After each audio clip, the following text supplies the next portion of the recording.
That sound. What could it be? By the gods, it slaps! Alright, let's try this. In the name of Hades, Olympus, I accept this message.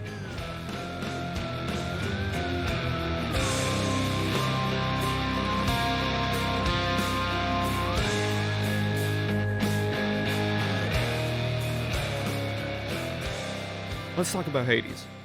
Oh my god, this game has everything. The gameplay is bomb, the story is absolutely wonderful, the dialogue is the best I've seen in a while, the characters are also lovable, and bro, have you heard the soundtrack?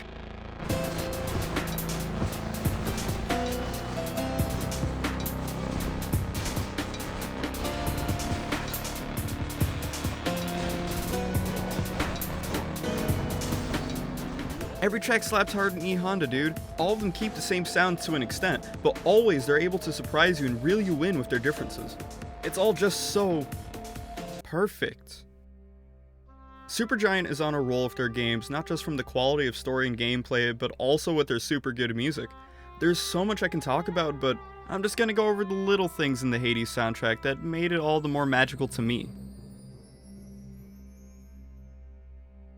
Hello, welcome back to Sidetracked, the show where I gush over soundtracks instead of doing responsible adult things, but wow, this one's a doozy. Listen, I've always been a fan of the composition in Supergiant games ever since I first played Bastion, but Hades just set a new bar for Supergiant, and boy is it huge. If they ever top the quality Hades brought to the table, then I'll pop out of my physical form just to hug Darren Korb's skinny white ass. But until that happens, grab your favorite Seder snack, sit back and relax because I'm gonna spout nonsense for a while. But let's get to it.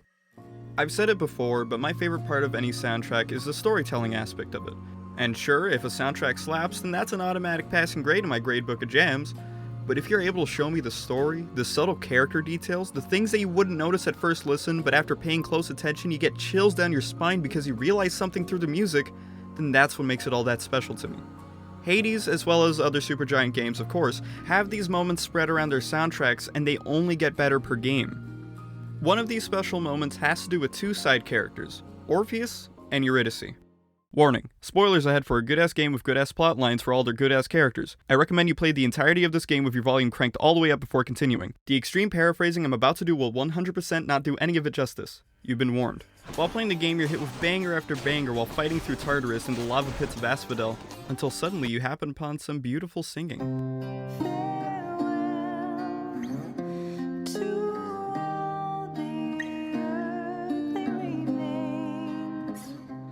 You haven't really heard singing in the game yet, but it's a Supergiant game, so of course they had to put the amazing Ashley Barrett, I hope I'm saying your name right, to sing somewhere. But you would think you would hear the singing coming from the court musician Orpheus instead. But he explains early on that he's lost his voice long ago. Now, if you recently brushed up on your ancient Greek mythology lore, you would know about the story of Orpheus, the legendary musician and poet. His and Eurydice's story is a somber one of a lover's grief, of regret, and succumbing to one's anxieties. And I'm a music major, not a historian or whatever, so I'm just gonna give you a shitty rundown. So basically, Eurydice ate the dirt, Orpheus had a chance to save her but messed up and chickened out last second, and regrets it so damn much he decided to work at hell in the game. So they have a quest line that's basically Orpheus going, "Oh, Zagreus, I'm afraid my voice will never come back to me again, for my muse is forever lost to me. I miss my dear wife so deeply, Zagreus. My soul is so burdened I can almost sing a melancholy tune." "Sir, that sounds great. Why don't you?" "Well, because I don't feel like it." And then you go to Eurydice, who's like, "Yo, fuck that dumb chicken shit punk bitch. Man, I don't care about him. I'm comfy as hell chilling in hell. He could suck my dick." And so on. She's made it extremely clear she's already moved on. The memory stings, but that's why she's put it aside and accepted what's become of her fate. She's happy now, at least relatively speaking, and she's making the best of it where she is. Whenever you pass by her place, she sings this song.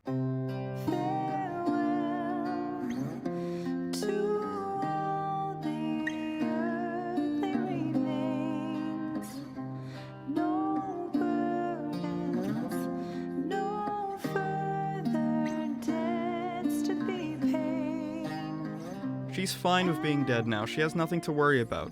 No responsibilities, no mortal burdens. She has time to herself and she's just chillin'. The song feels kind of playful in some parts and almost lulling in others.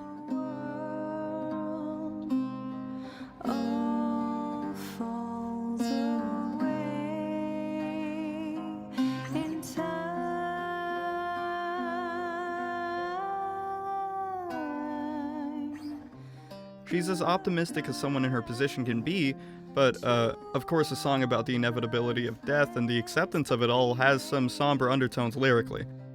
But all in all, how she sings it is what matters. She sings this song like a woman who has nothing to lose anymore, so why not just live her death to the fullest? On the other hand, though, there's Orpheus.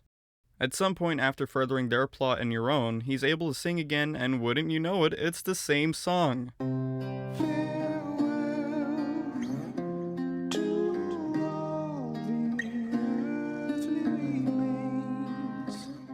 But somehow it's all just so much more depressing.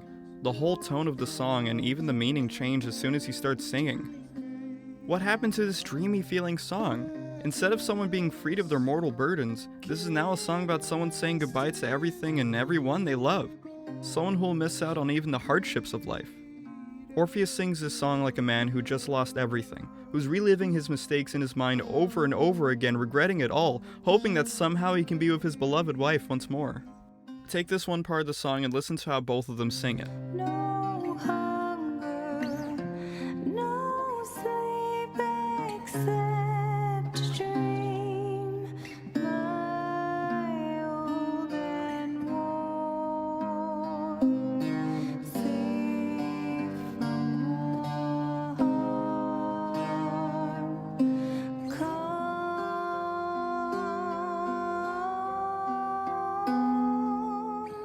From this line, it sounds like Eurydice doesn't need to sleep, but if she wants to, she can dream of the surface again. The calming, happy days she had once upon a time, but it's more of a pastime out of boredom. But when you pass the mic to Orpheus, though, he's distraught. no hunger, no sleep except to dream, mild and warm, safe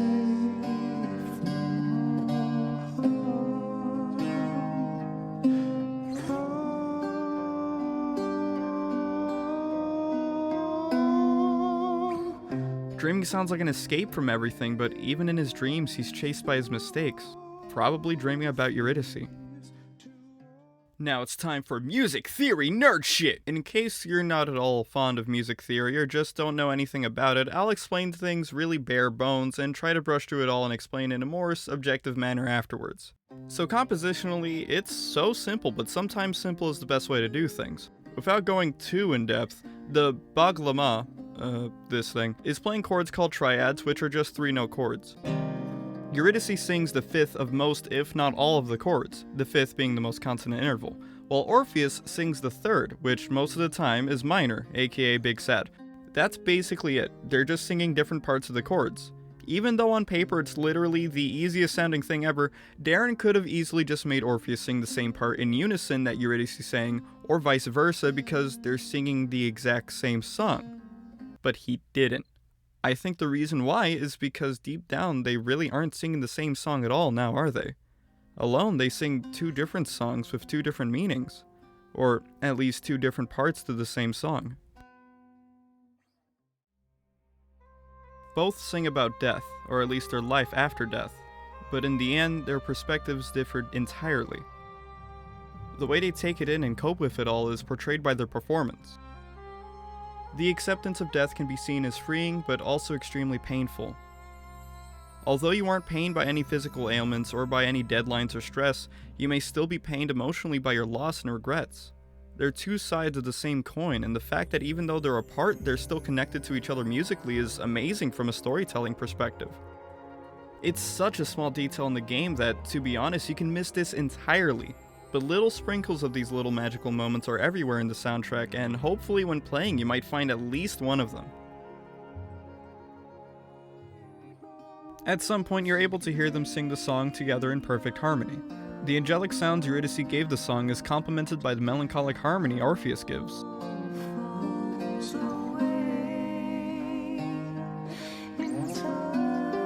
This completes the meaning of the song, the duality of death.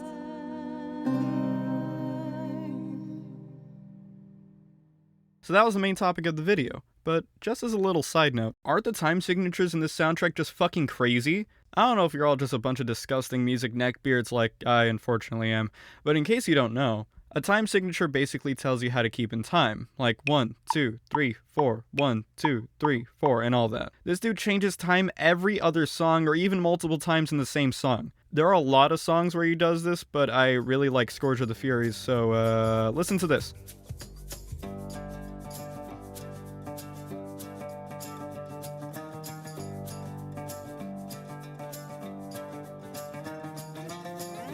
You're probably thinking to yourself, yeah, Ramses is in 4/4. What's so special about...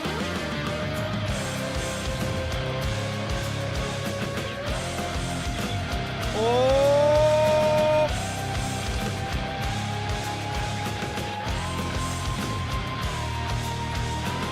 Out of nowhere, you're hit with what's probably 11/8 or 11/4 or changing between 5/4 and 6/4. Sometimes it's just as confusing to me as it is to you without looking at the music.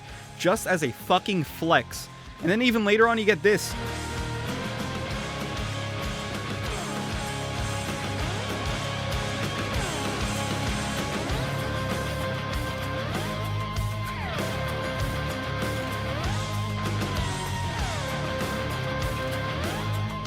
I don't know about you, but I got a big case of stank face from listening to that math metal fuck shit. I love it. There were so many times I was just super surprised by an out-of-nowhere time change, and other times I was just in complete fucking shock because I had to go back to whatever I just heard and be like, What is that? What the fuck is that? anyways, enough of that nerd shit. Hades did a spectacular job hitting all the marks.